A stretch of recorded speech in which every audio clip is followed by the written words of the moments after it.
नमस्कार साधकों। हम श्री विद्या क्षेत्र में जो वैदिक गणित, विज्ञान और तकनीकी के मूल्य जागृत हैं, उनका संकलन किस तरह से टेक्स्ट बुक के स्वरूप में अवतरित कर पाएँ। तो टेक्स्ट बुक राइटिंग जो एक्सरसाइज है, उसके लिए आज हम इस तीसरे लेसन में हम वेदांत दर्शन जो है, ब्रह्म सूत्र जो संहिता है, ये ब्रह्म सूत्र व्यास जी का कृष्णद्वैपायन स्वरूप में संकलित किया हुआ ग्रंथ है। ब्रह्म सूत्र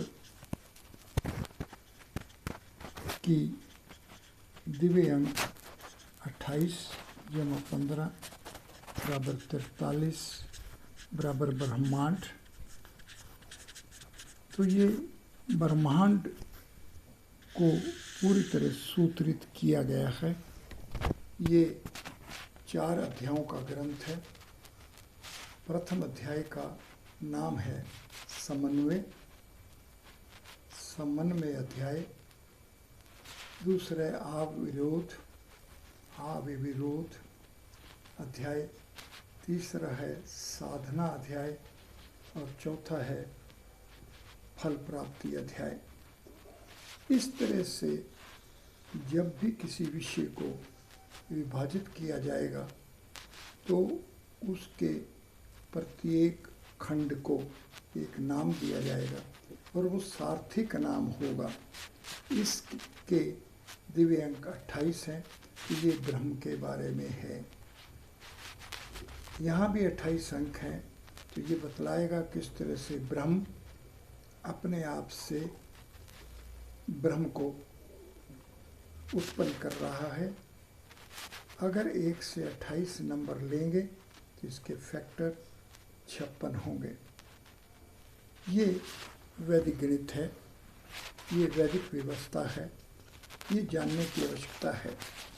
जब हम ब्रह्म सूत्र ग्रंथ को अपने सामने रखकर हम टेक्स्ट बुक को कैसे लिखा जाता है, ज्ञान को कैसे संकलित किया जाता है, वो अपने आप में आदि से अंत तक किस तरह पूर्ण होगा, उसका उद्देश्य क्या है, वो कहाँ पहुँचना चाहता है, तो ये ब्रह्मांड तक पहुँचना चाहता है। तो ये ब्रह्मांड तक पहुँचने की विद्या इसी तरीके से जब हम वैदिक मैथमेटिक्स, साइंस एंड टेक्नोलॉजी की टेक्स्ट बुक को लिखेंगे, उसका प्रयास करेंगे, वहाँ तक पहुँचने का जब हमारा उद्देश्य होगा, तो हमें ये वैदिक मैथमेटिक्स, साइंस और टेक्नोलॉजी क्या है, कहाँ की पहुँच वाला है, ये सब हमें इसके अंदर संकलित करना होगा। तो आइए ब्रह्म सूत्र के प्रथम अध्याय के बारे में हमने जाना कि ये समन्वय है। समन्वय का तात्पर्य होता है सब में साम्य हो, एक जैसा हो, कोई कहीं भेद ना हो, सब एक ही सूत्र में सूत्रित हो। और ये 28 है, इसका ये ब्रह्म के समांतर है। तो कुछ भी विभाजन किया जाएगा, उसका कोई भी शीर्षक दिया जाएगा, उसका कोई भी संज्ञा बनाई जाएगी, कोई भी नाम संस्करण किया जाएगा, वो सब उस विद्या के अनुसार ही होगा। अब हमने देखा था कि ये 4 पाद वाला है। कैसे ये प्रथम पाद 31 सूत्रों है, दूसरा 32 का है, तीसरा 43 का है और चौथा 29 का है। हमने देखा था कि ये वैकुंठ है, ये जनार्दन है, यहाँ पर ब्रह्मांड है और ये ब्रह्मा जी हैं। इस तरह से जितना भी विभाजन किया गया प्रथम पाद का, उसका स्वरूप यहीं इस व्यवस्था में आएगा।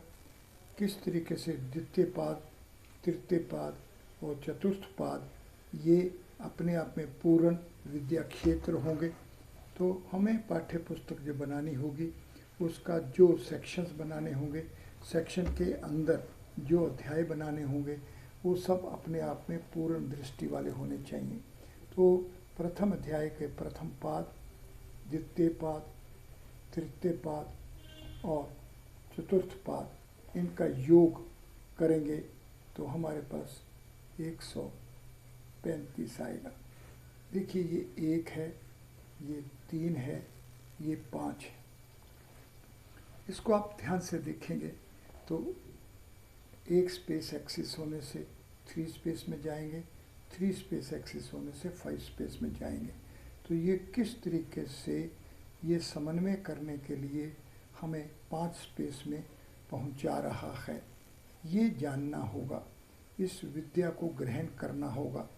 इससे आगे जब हम दूसरे अध्याय में जाएंगे जिसका नाम अविरोध है, अविरोध का तात्पर्य होता है कि हमें कोई विरोध ना आए, कोई रास्ते में रुकावट ना आए, ये भी 28 है। तो जो समन्वय किया था, जो हमारे पास ब्रह्म था और इस ब्रह्म का आगे कोई अवरोध ना हो, तात्पर्य ये कि ब्रह्म से ही ब्रह्म जागृत हो रहा है। 1 से 28 अंक के जो खंड हैं वो 56 हैं, जो कि 28 जमा 28 है। ब्रह्म से ब्रह्म स्वयं में स्वयंभू होकर किस तरह से जागृत कर रहा है ये जानना होगा।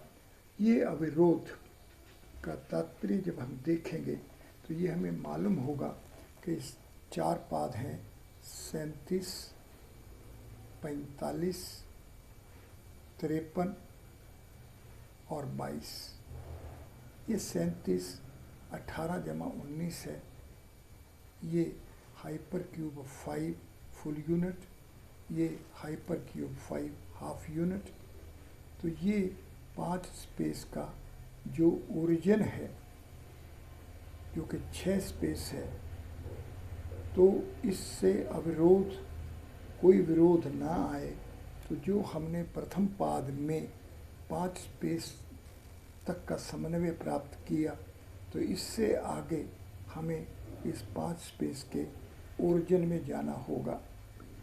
ये जानना होगा कि जो भी डोमेन होती है उसके ओरिजिन पर एक सील होती है, वहाँ पर वो बंधा हुआ होता है। इसका अविरोध, इसका कोई विरोध ना आए, ये अविरोध अवस्था में रहे, तो वो हमें जानना होगा। और वो जानने की विद्या यहाँ पर 37 के रूप में हाइपर क्यूब 5 फुल यूनिट और हाइपर क्यूब 5 हाफ यूनिट के स्वरूप में हमें प्राप्त है। ये 37 अंक जो है ये श्री भगवान कृष्ण जी गीता में श्री भगवान के स्वरूप में जो अर्जुन की जागृति कर रहे हैं, तो यहाँ पर कोई विरोध ना रहे। अविरोध होने के लिए हमें 5 स्पेस से 5 स्पेस के ओरिजिन में या कि 6 स्पेस में जाएंगे। जो 45 है ये 22 जमा 23 है। ये 22 जो है ये फुल यूनिट हाइपर क्यूब 6 है, और जो 23 है ये हाफ यूनिट हाइपर क्यूब 6 है। ये जो 45 व्यवस्था है ये नव ब्रह्म है। तो किस तरीके से हम जब 5 स्पेस के हाइपर क्यूब 5 से उसके ओरिजिन में 6 स्पेस में पहुंचेंगे, तो इसके बाद फिर यहाँ पर इस ओरिजिन पर सील मिलेगी। इससे आगे कैसे जाएं, ये कैसे विरोध ना दे, इसलिए हमें 6 स्पेस के ओरिजिन में पहुंचना होगा। 6 स्पेस में ओरिजिन का पहुंचने का तात्पर्य ये है कि हमें 7 स्पेस में पहुंचना होगा। 7 स्पेस के पहुंचने का तात्पर्य ये है कि ये क्रिएटर स्पेस होने के लिए ये जो सप्त धारा है वो हमारे पास सप्त का जब आप दिव्य अंक निकालेंगे तो 14 है, ये 7 जमा 7 है, ये हाइपर क्यूब 4 है, तो किस तरीके से हम इस कदम कदम पर जो विरोध आ सकता है, तो यहाँ पर हम 6 स्पेसेस ओरिजिन ऑफ 5 स्पेस में पहुँचे, यहाँ पर हम 7 space as origin of 6 space पहुँचे। तो एक कदम आगे हम 7 स्पेस के ओरिजिन 8 स्पेस पे पहुँचेंगे, और जो 53 अंक है ये 26 जमा 27 है। ये 26 जो है फुल यूनिट हाइपरक्यूब 7 है, और ये जो है ये हाफ यूनिट हाइपरक्यूब 7 है। इस तरह से जो हमारा ब्रह्म सूत्र का जो द्वितीय अध्याय है, जो कि अविरोध अध्याय है, इस अविरोध अध्याय में हमने देखा कि 5 स्पेस से आगे इसके ओरिजिन 6 स्पेस का जो विरोध आना हटाया, इसके आगे जो इनका 7 स्पेस का विरोध आएगा उसको हटाया, और इसके आगे हम अष्ट प्राकृति में पहुँचे, उसके कारण जो अविरोध आया उसको भी हटाया।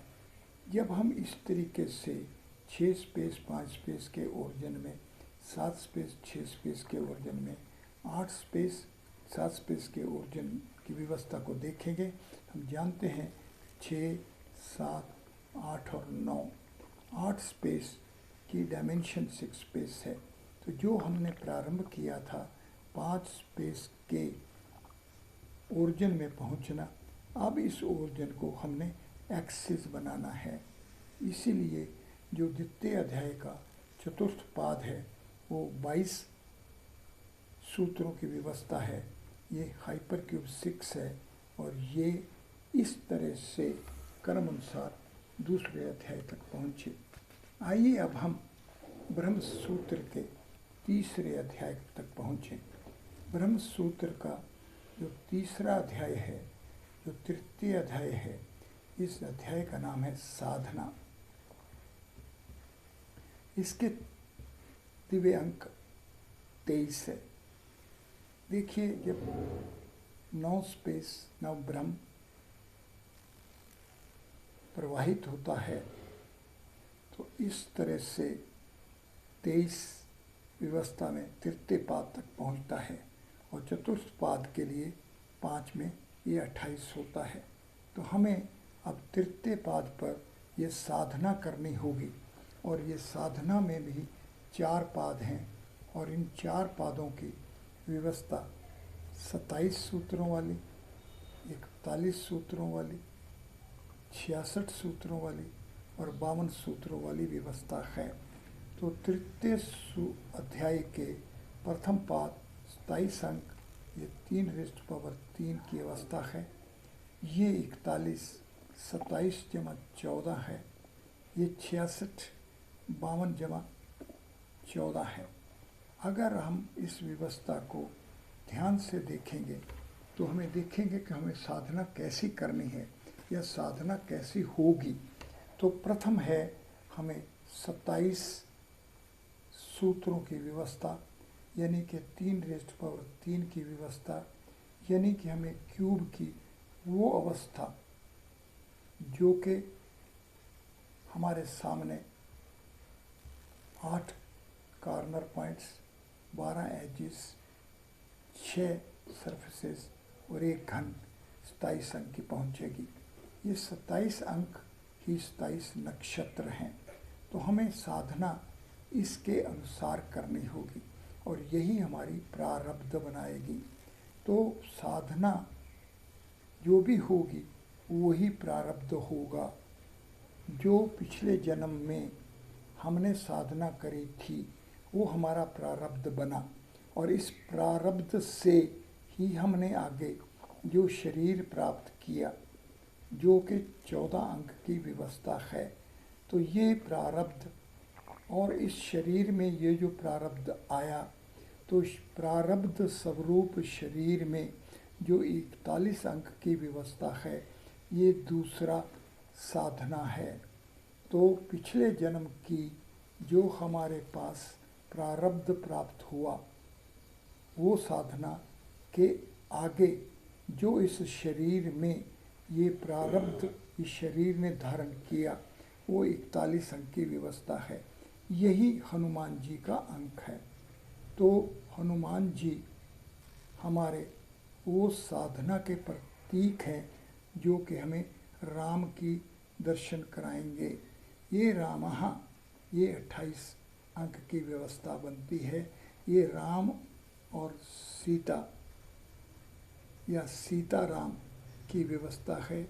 ये सालग्राम की जो पूजा की जाती है, जो वैष्णव धर्म में वैष्णव मंदिरों में सालग्राम की, वो ही हमारी ये हनुमान जी की आराधना है। यही हमारा गणित का सूत्र नंबर 10 है जो कि यावदूनम है। ये अपने प्रभु से पूर्णता से केवल एक कदम पीछे है। ये 41 अंक की व्यवस्था है और ये 42 अंक की व्यवस्था बनने के लिए इसको एक अंक की आवश्यकता है, क्योंकि 42 जब डायमेंशन होगी तो ये 44 जो कि परम व्योम में हमें पहुंचाएगा।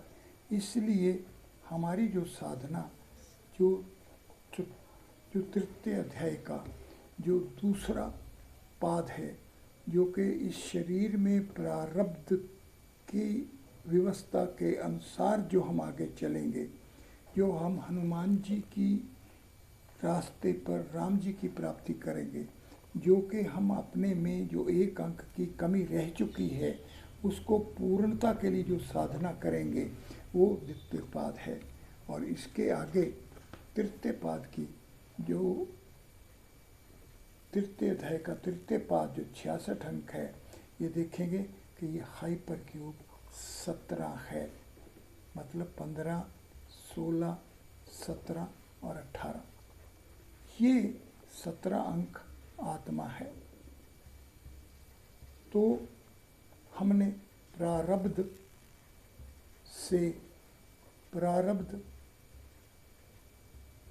जब शरीर पर पहुँचे और अब हम आत्मा पर पहुँचे। तो ये साधना जो है वो इस तरह से क्रम अनुसार हमें पहुँचाएगी। और ये जो आत्मा की अवस्था की साधना है, ये किस सत्ता में पहुँचाएगी? ये 14 अंक की सत्ता है। ये शरीर किस तरह से तन बनेगा, तन से आगे कैसे हम देह तक पहुँचेंगे, ये सब इस चतुर्थ पाद में पहुँचने की, जो कि 52 अंकों की व्यवस्था होगी। ये 27 जमा 25 होगा। ये प्रारब्ध बुद्धि है। जो प्रारब्ध से साधना प्रारंभ करी, इसमें जो बुद्धि जागृत हुई, जो 25 अंक प्राप्त हुए, इस 27 से, इस नक्षत्र से, इस प्रारब्ध से, जो इस डोमेन की डायमेंशन जो कि 25 बनी, तो ये प्रारब्ध बुद्धि जो है, हमें साधना क्या करनी है? हमें साधना ये करनी है कि हमारा जो प्रारब्ध है, जो कि हम पिछले जन्म के साधना से प्राप्त करके लाए हैं, उसको इस शरीर में धारण करते हुए जो साधना करेंगे, वो हमारी आत्मा की दृष्टि वाली, आत्मा की पहुंच वाली, और उसके नीचे जो सत्ता है, इस सत्ता में ही हमारे पास इस प्रारब्ध स्वरूपी हमारे पास बुद्धि की प्राप्ति होगी। तो इस तरह से जब हम पाठ्य पुस्तक लिख रहे होंगे तो हमें ब्रह्म सूत्र के ग्रंथ से, इस संहिता से ये सीखना है कि हमारा ग्रंथ जैसे जैसे आगे आगे आदि से अंत की ओर पहुंच रहा होगा, तो इसके अंदर समन्वय रहना चाहिए, इसके अंदर कोई विरोध नहीं होना चाहिए, इसमें साधना का रास्ता पथ जागृत होना चाहिए, ताकि हम फल प्राप्ति तक पहुंच सकें। तो आइए देखें कि जो ब्रह्म सूत्र संहिता है, जो कि व्यास जी की कृष्ण द्वैपायन स्वरूप में है। आइए सबसे पहले देखें कि कृष्ण द्वैपायन का दिव्य अंक क्या है। ये दिव्य अंक 58 है, 29 जमा 29 है। हमने देखा कि ब्रह्म 1 से 28 और इसके फैक्टर 56, मगर 1 से 29 तक जब पहुंचेंगे तो ये 57, 29 जमा 28, यानी कि ये जो छिद्र रहते हैं बीच में, इनको कैसे ब्रह्म भर रहा है, कैसे हमारी ऋतंभरा बुद्धि होगी, कैसे हमारी बुद्धि इस चेतना को धारण करते हुए होगी। इस ऋतंभरा बुद्धि की प्राप्ति के लिए ही साधना की जा रही है और इसकी प्राप्ति के लिए ही ब्रह्म सूत्र का ग्रंथ कृष्ण द्वैपायन व्यास जी, इस ब्रह्मा जी का स्वयंभू होना, ब्रह्मा जी का अपने आप में इंटरेक्शन करना, ये ही वो गुण है, या यही वो प्राप्ति है, या यही वो फल है जो हमें मिलेगा। आइए हम देखें कि जो ब्रह्म सूत्र का 4th अध्याय है, इस 4th अध्याय में जो प्रथम पाद है वो 19 सूत्रों वाला है, द्वितीय 16 सूत्रों वाला है, तृतीय 31 सूत्रों वाला है और चतुर्थ 22 सूत्रों वाला है। सर्वप्रथम देखें कि ये 19 अंक अमृत है, ये 16 अंक जीव है, ये 21 अंक शिवालय है और ये 22 अंक दैव है। किस तरीके से ये विद्या जो फल की प्राप्ति दे रही है, इस ब्रह्म सूत्र की जो विद्या है, इस ग्रंथ की जो विद्या है, इसी तरह से हम लेखकों को जब वैदिक मैथमेटिक्स साइंस एंड टेक्नोलॉजी की पुस्तक लिखने की ओर अग्रसर होना है, तो हमें पूर्णतया जानना है इसका आदि क्या है, ये अंत कहाँ तक होगा, अंत में प्राप्ति क्या होगी, किस प्राप्ति के लिए ग्रंथ लिखा जा रहा है। तो देखें, जो फल शब्द है ये 13 अंक वाला है, जो प्राप्ति है ये 19 अंक वाली है, दोनों मिलकर 32 अंक बनते हैं जो कि उपनिषद के बराबर हैं। तो ये उपनिषद होगा, हमें गुरु के चरणों में बैठकर ही जो विद्या प्राप्त होनी है वही लेनी होगी। जो हमारे पास प्रारब्ध से बुद्धि प्राप्त करी हमने, जो हमने साधना करी, इस प्रारब्ध से जो हम प्रारब्ध बुद्धि की अवस्था में पहुँचे, इस बुद्धि को ऋतंभरा कैसे हो, इसको ऋतंभरा बुद्धि बनाने के लिए हम किस तरीके से गुरु के चरणों में बैठकर ही, जो कि 15 अंक हैं, और शिष्य जो कि 12 अंक हैं, यही हमारा प्रारब्ध बनने वाला है। तो किस तरह से ये 19 अंक की व्यवस्था, ये 16 अंक की व्यवस्था, ये 21 अंक की व्यवस्था, ये 22 अंक की व्यवस्था है। ये 22 जो है ये हाइपरक्यूब 6 है, ये 6 स्पेस है, ये 6 अंक है, ये 6ठा वर्ण है और ये हमारा वैदिक गणित सूत्रों का प्रथम वर्ण है।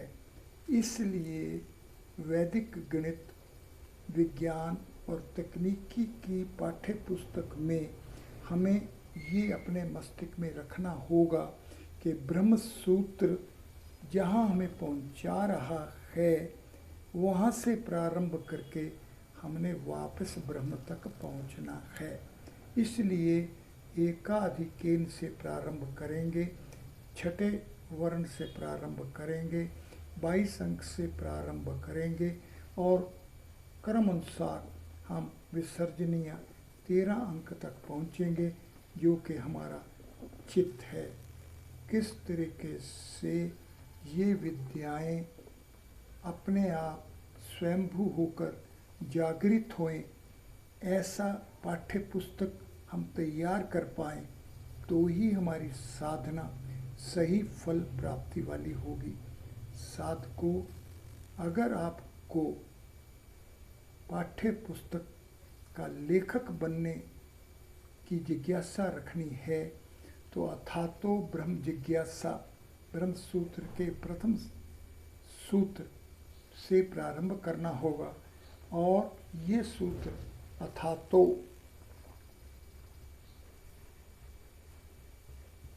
ब्रह्म जिज्ञासा, देखिए ये अथातो 1, 5, 2, 4 और 7, 11 और 8, 19, ब्रह्म 28, जिज्ञासा 6, 12 और 5, 23, ये 70 बनता है।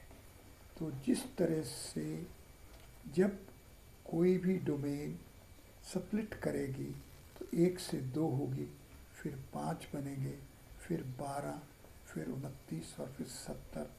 ये जो छठी अवस्था पहुँचेगी, जो 5 इंद्रियों से आगे जो मन की अवस्था पहुँचेगी, जो पंचभूत से आगे सूर्य की व्यवस्था पहुँचेगी, वहाँ से हमें प्रारंभ करना है। साधकों, ब्रह्म सूत्र से अथातो ब्रह्म जिज्ञासा से फल प्राप्ति, जो कि देव की प्राप्ति होगी। और ये देव हमारे पास कोई भी कर्म करेंगे, कोई भी हम कर्ता का स्वरूप लेंगे, जब हम कर्म करेंगे, कोई भी कर्ण लेंगे, कोई भी चेष्टा करेंगे, तो ये पूर्ण तभी होगी जब देव सारथी होगा और ये 70 अंक की व्यवस्था बनेगी। साधकों, जैसा कि स्वामी जी ने हमें दिशा निर्देश दिया है, ध्यान से इस क्षेत्र में प्रवेश किया जाए। परमात्मा हम सबको सफलता दे।